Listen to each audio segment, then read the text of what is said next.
readers, welcome back to my channel, Lila Wanders and Reads. Lee here, and welcome to Thoughts on Books, Janet Dailey edition, or should I say, Janet Dailey edition. Now, let's see where to start with this one. First of all, what I want to do is get back to doing more Thoughts on Books editions over the next 6 months. It may take me a while to do that because, sorry, loud car in the neighborhood if you heard that, because I've been having, as you know, a real rough time of it reading, and I have not found a book I want to talk about.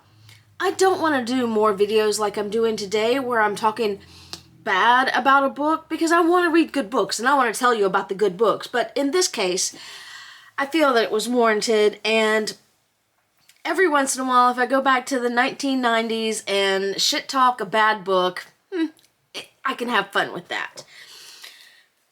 So let me start with Janet Dailey. First of all, if you've followed me along this journey, you'll know I am ride or die Nora Roberts. I have read almost everything she's ever published. Probably not close, but I've read a lot of that she's published, and I continue to pick them up when I see them.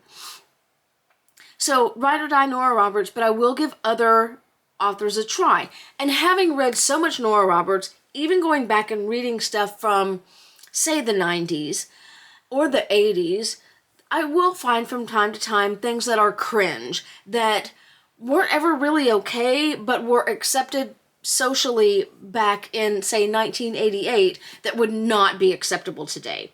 Here's an example. I do not remember the novella that it was in, but a virgin kisses a man, and then she backs off, and he's like, he didn't say what the fuck, but the gist is there. He was like, WTF, you don't kiss a man like that unless you want to go all the way, gist. And today, it would be like, what? Dude, get out, you know? But and it was more detailed than that, but it was like, I cringed reading it. So it would not be acceptable today. Really shouldn't have been acceptable back then, but it was socially acceptable, more so than it is today. So, that's even Nora Roberts. However, Nora Roberts has grown and changed since then. You can see it in her writing. She's come along with the times. I do not know if Janet Dailey came along with the times because, A, I did not finish this second book that I tried to read by her. B, she died in 2013, sadly. Complications from, I think, a heart surgery or something like that. So, anyhow, fast forward to a week or two ago. I was at the grocery store, and I stopped by the book and magazine section. I do not know why. There is nothing wrong with buying books at the grocery store. You can find some great little finds there. And so I picked up 2 Christmas books because I was in the mood for some lighthearted Christmas reading. And what I want when I read Christmas is something where there is a romance, yes, but Christmas is the focus. Like, if there wasn't Christmas, you really wouldn't even want to care about the romance. They're all intertwined. I don't want a book with a Christmas title where Christmas is just kind of the setting, the scene, an afterthought, really. And that's what I got when I got The Sound of Sleighbells by Janet Dailey. So when I picked it up, I was like, oh, Janet Dailey, I know who she is. I read the back. It seems like a fun little Christmas book. And I'm going to read the back for you. I think that's the best way to go about this. Whew. I really should start the videos with these already on. Okay. After her divorce, Ruth McCoy is eager to trade her children's painful memories for new holiday traditions. But Ruth has a whole new set of distractions when fate brings the man she once loved together with the son she never knew he had. Life has thrown Judd Rankin some tough turns, and he's startled by the feelings he still has for Ruth. Though the successful rancher knows better than to chase old dreams, he doesn't mind lending the struggling single mom a hand. And when Judd sees Ruth's teenage son's interest in his custom saddle business, he's happy to let the boy help him build the harness for the Branding Iron's Christmas sleigh. That's not exactly how this turned out, but anyway, I have issue with blurbs on the back or summaries on the back not actually matching the book, but I'll let it slide. Not the author's fault. Besides, the kid reminds Judd of the young man he once was, a man who believed anything was possible. Powerless to deny the growing bond between her son and Judd, Ruth knows it's only a matter of time before her secret is discovered. Sorry, got carried away. But will the revelation shatter the tender feelings between her and Judd, or turn out to be her family's greatest gift? See, maybe 1.5, if you count the sleigh, mentions of Christmas. So Christmas is not the focus of this book. This is not a Christmas book, despite the fact that it's named The Sound of Sleighbells. So I get home, and I'm like, let me pick this one up first. I'm going to read this one first. I don't even know where the other book I bought is now. But then I'm like, Janet Dailey. Is she the one? And so I pick up Mr. Google, and Mr. Google says, yes, she's the one. Janet Dailey in 1996-97 admitted to plagiarizing Nora Roberts' work. This is a known thing. This is not new. This was not new information to me. This was known. So the book she publishes in 1996, and it turns out this was not the only book that she plagiarized from, or used plagiarism to get content for the book. Anywho, but so Janet's people, from what I read on the internet, tried to get Nora to let it go. Nora was like, nuh-uh, and she didn't. Janet gave some half-ass apology. In 2001, she ended up with another contract and continued writing books until her death. Her death in 2013. And so I picked this book up. I'm like, oh, this is a back catalog stuff. Copyright 2023 by Revocable Trust, created by Jimmy Dean Dailey and Mary Sue Dailey. And then I start digging because something, as I'm reading this, something doesn't seem quite right. And so I keep going back to the copyright, and I Google, and I realize that this was published in 2023. This was written after Janet Dailey's death, not by Janet Dailey. Apparently the family has hired a ghostwriter, which is fine, and they're still making money off their mother's name. Again, fine. But they don't ever acknowledge that. I mean, this is billed as New York Times bestselling author Janet Dailey. This is billed as Janet Dailey's work. And on Goodreads, I saw reviews and people would be like, oh, this is my first Janet Dailey. I mean, well, it's really not, because she didn't write it. But, okay, whatever. People use ghostwriters. I'm sure that other famous authors, not Nora Roberts, use ghostwriters or use assistants to help them write. Anywho, that is not the point. So I'm realizing, I found that out, and I'm like, okay, well, what had made me start thinking about that is that the writing in here was very simple, but at first I was like, it's not terrible. Very, very simple. But then things started to bother me. Now let me start by saying, this was not a great book, but I stayed up late to finish it, and I was having fun with it because it was bad. I will not have fun with something later on. But one of the first things that bothered me, and I went back, this happens like right here in the book. I went back 3 times to check myself to see if maybe I was hallucinating or had misread something. So Maggie is the mayor's daughter, or whoever, or whatever, I don't care. It doesn't matter. Maggie, at the time of this book, in this setting, is 8 years old.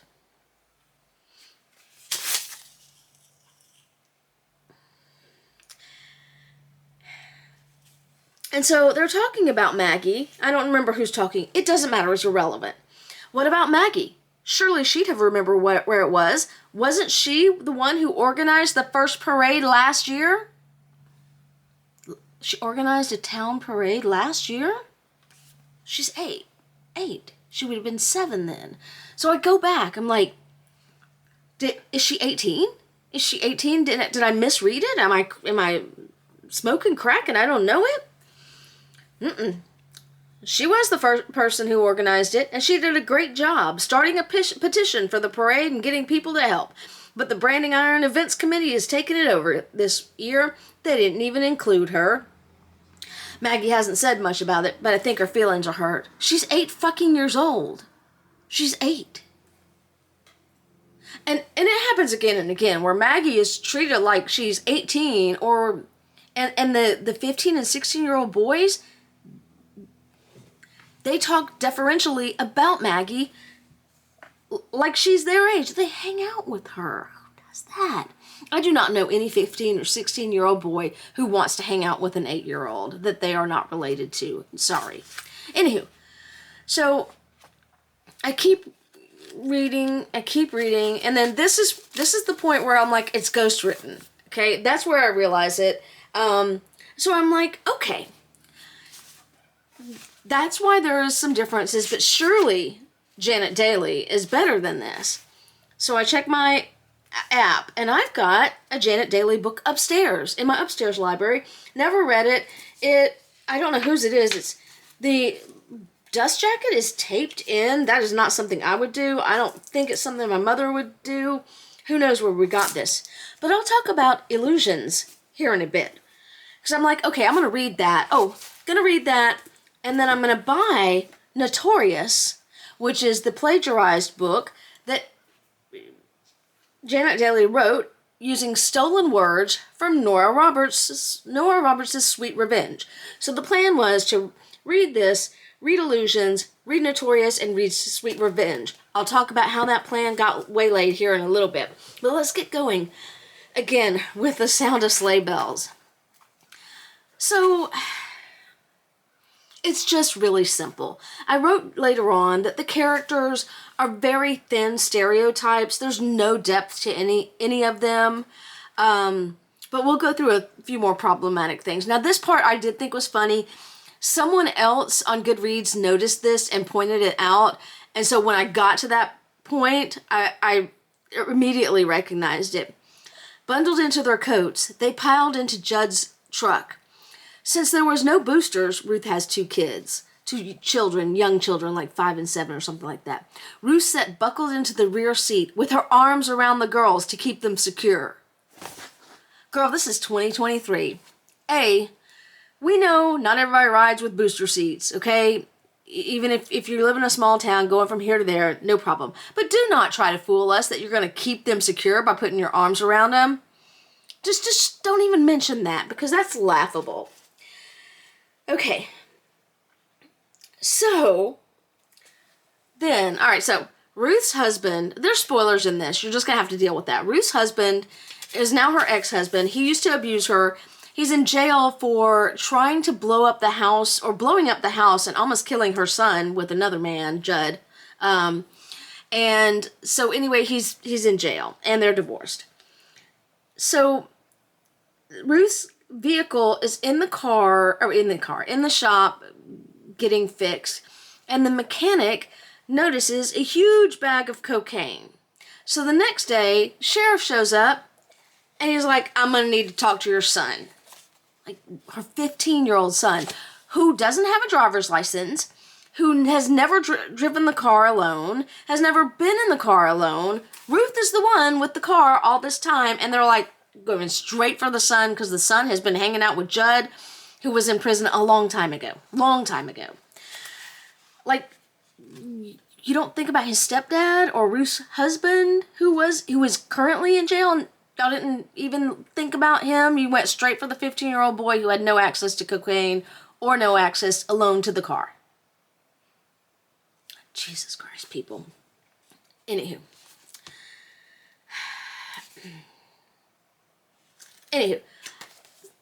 So those were the things. It was stuff like that. It was just unbelievable. Very, very, like I said, thin, stereotypical characters. There's a bad guy in here in addition to the ex-husband. And of course, the bad guy is not, there's no redeeming quality at all in the bad guy. He's just bad. And, but I pushed through. And I had fun with this book. I pushed through because I wanted to finish it, even though it was really bad and really just poor writing. But I thought, Janet Dailey could do better, right? No, she could not. Actually, this book was a lot better than Illusions. Now, granted, this is 1997 when this is published. Oh, you can't see this. I can barely see this without my glasses on. But this is published in 1997. Janet Dailey, the New York Times best-selling author of Notorious. Notorious, the book that she used plagiarized material in. This is a seller. Are you fucking kidding me? Anywho, I don't know how Janet Dailey became a best-selling author. I know that Nora Roberts is miles above her, in my opinion. Full disclosure, I'm going to give you spoilers here, but I noped out just shy of the halfway mark because I was like, I'm not reading any more of this bullshit. So, Illusion starts. And it goes from 0, it don't even start at 0, it goes straight to 100. Like it never even gets off the ground. It is up there. That bastard Lucas Wayne was going to pay for this, Rena Cowell vowed for the 100th time, seething with suppressed fury. Again, she caressed the solid shape of the pearl-handled .38 tucked inside her purse and smiled, visualizing the look on his face when she pointed at him. That's the first paragraph. It's like, boom, we are fucking there. Okay. And the whole first chapter, I'm sorry, that wasn't even the first chapter, that was the prologue. The whole first chapter, prologue, read like a soap opera. It's not for me. Obviously, some people like it. I don't happen to like any of the Real Housewives shows. I've tried, but they are just not for me. However, I know people who love them. So, I'm like, okay, I'm willing to give this a chance.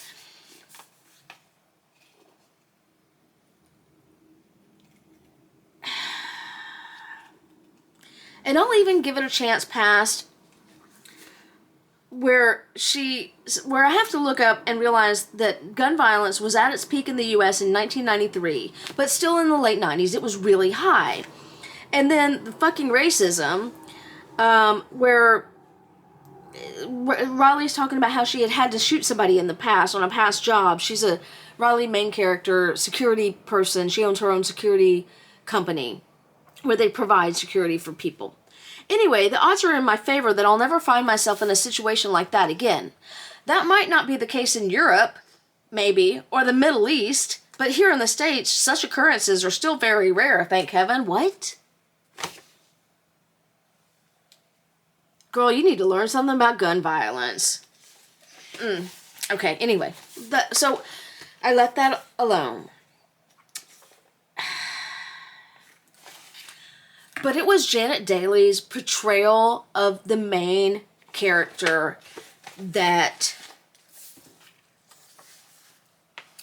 even though it was 1997, it turned me off to such an extent that I could not fucking read anymore. Now, look, I've read my share of what we used to call hot trashies, where the women are portrayed in a certain way, and this is done by women authors as well as men authors. I don't like it, and I don't have to read it, and this just fucking disgusts me.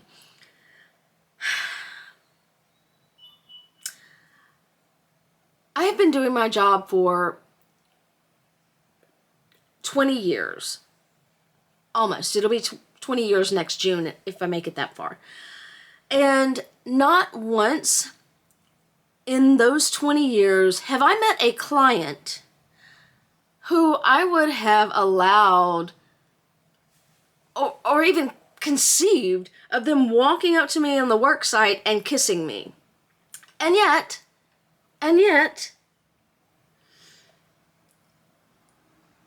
Riley's client, he's some hot movie star, when she would have turned away, this is like an initial meeting, like one of the first 3 meetings that they have.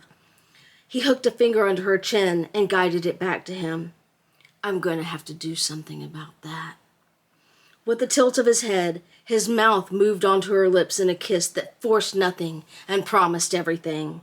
And Delaney knew, even as she felt the faint curl of warmth low in her stomach, that Lucas Wayne knew a great deal about women, including how to make love to them. What the fuck? And then her partner walks in, and she's just like, it just happened. It just happened. And yet, unless you think that is a lone occurrence, no. On Riley's last job, she fell in love and started fucking a client too. I don't know if she ever fucks Lucas. I never got that far. But she does run into her old love on page 78. And then from pages 78 through 124, and this is what probably threw me over the edge, she goes into a flashback. Janet goes into a flashback where she takes you back all the way to the last job where Riley met this heartthrob, whoever broke her heart, and she spends all these pages talking about how he broke her heart and how their fucking relationship, and I don't care. So that is probably what really lost me. I didn't care about her heartbreak because she was loosey-goosey on the job, and I didn't care about the hot movie star she's gonna provide protection for. And I also didn't care about the fact that I skipped to the end and her partner, who's always loved her, now asked her to marry her, and she's like, or marry him, and she's like, his gaze locked with hers, a warm, steady light shining from the depths of his eyes. To Delaney's absolute, utter amazement, she felt her pulse quicken. Really? That's the last line in the book. Not fucking shocked because... Oops.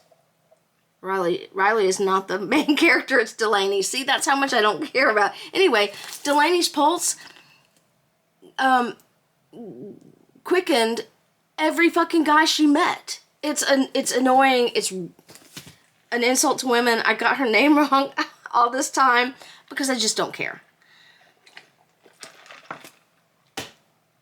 Anyhow, so I cannot, in good faith, recommend Janet Dailey as a writer. I initially had planned to read Notorious and then Sweet Revenge, but I could not. I could not read another word of Janet Dailey. In a couple years, when I probably have forgotten how bad Illusions was, I may take up Notorious and Sweet Revenge.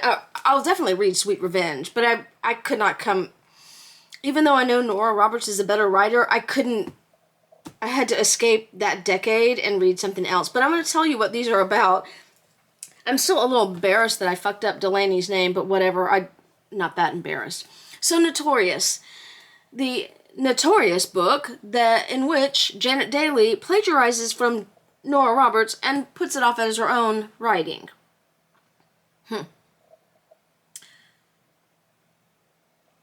Janet, allegedly they took these off the shelves. They did not, as you can see. Janet Dailey's mastery of grand romance, divided loyalties, and searing passion has made her one of the best-selling authors of all time.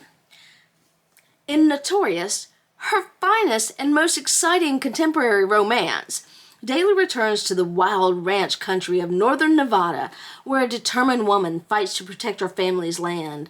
I wonder if her pulse is gonna quicken for every guy too. Anywho, Eden Rossiter is the owner of Spur Ranch, located 30 miles north of the small town of Friendly, Nevada. Strong, cautious, and beautiful, she struggles in a world where a spirited woman is not generally welcome. Notorious for having eluded a first-degree murder charge years before, Eden is also widely admired for defying Duke Depard, the ruthless owner of the neighboring Diamond D Ranch, who is resolved to drive her out of business. Eden stands up to Depard on her own until a stranger drifts into friendly. Soft-spoken and ruggedly handsome, Kincaid takes up Eden's cause and becomes her ally against Depard. Depard, whatever. Although Eden has never trusted a man, together she and Kincaid struggle through dangers and adversities, forming a unique bond, one that is strong and true. Gradually, Eden's reserve begins to give way to something unexpected, something she has been waiting for without knowing it. Anywho, so it wasn't the publishers who found out about Janet Dailey's plagiarism. It was a reader who read these two books back to back and was like, this scene in here sounds a lot like this scene in here. And turns out, so we are clear, Janet Dailey's Notorious, copyright 1996, published in 1996, Nora Roberts' Sweet Revenge, copyright 1988. So, yeah. So even if it wasn't word for fucking word, there's no way. It was not coincidence. I do look forward to reading Sweet Revenge. At 25, Princess Adrienne lives a life most people would envy. Beautiful and elegant, she spends her days dabbling in charities and her nights floating from one glamorous gala to the next. But her pampered rich girl pose is a ruse, a carefully calculated effort to hide a dangerous truth. For 10 years, Adrienne has lived for revenge. As a child, she could only watch the cruelty hidden behind the facade of her parents' fairy tale marriage. Now, she has the perfect plan to make her famous father pay. Yet just as she is poised to take her vengeance, she meets a man who seems to divine her every secret. Clever, charming, and enigmatic, Philip Chamberlain has his own reasons for getting close to Adrienne. And soon she will find herself up against two formidable men, one with the knowledge to take her freedom, the other with the power to take her life. It's been a long time. I might have read this already, but if I have, I've forgotten it. Look forward to reading this. Because even if it was written in 1988, it might have some things that did not age well. I know that Nora's writing has aged well. I don't know that about Janet, and Nora's characters were never quite as off the wall. Like, even though there was a cringe scene where a guy was like, you don't kiss a guy like that and without, knowing what you're doing, it's never been quite like jumping from one guy to another. It's just, I just could not. Anywho, so turns out the moral of all this was I liked Janet Dailey, the ghost-written version, rather than Janet Dailey, the actual author. Anywho, no shade if you like that. It is not for me, and I'm not going to be quiet about what's not for me. I said this in a short.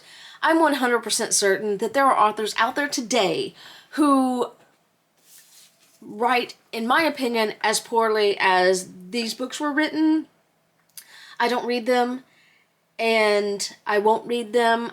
If I had come across... Well, this is a modern one. I finished this, but that's because I thought that the actual Janet Dailey would be different and not worse. But when I've come across things that were written so poorly, I have noped out, and I have no qualms about that. Anywho, that is it for me. Again, I hope I don't do more of these. I don't want to read bad books. I did have fun kind of going back into the 90s and cringing a little bit, but apparently I didn't have that much fun. This reminded me a lot of Sidney Sheldon's Tell Me Your Dreams, which I read and reviewed almost this time last year, probably a little bit later in the year, maybe December, January. It was awful. So this reminded me a lot of that, in that the things that they had people do were just not very realistic at all, and I think that's the key. I don't expect 100% realism, but the things that motivate a character should be the same things that would motivate me. Anywho, thank you for sticking with me on this journey. Happy reading.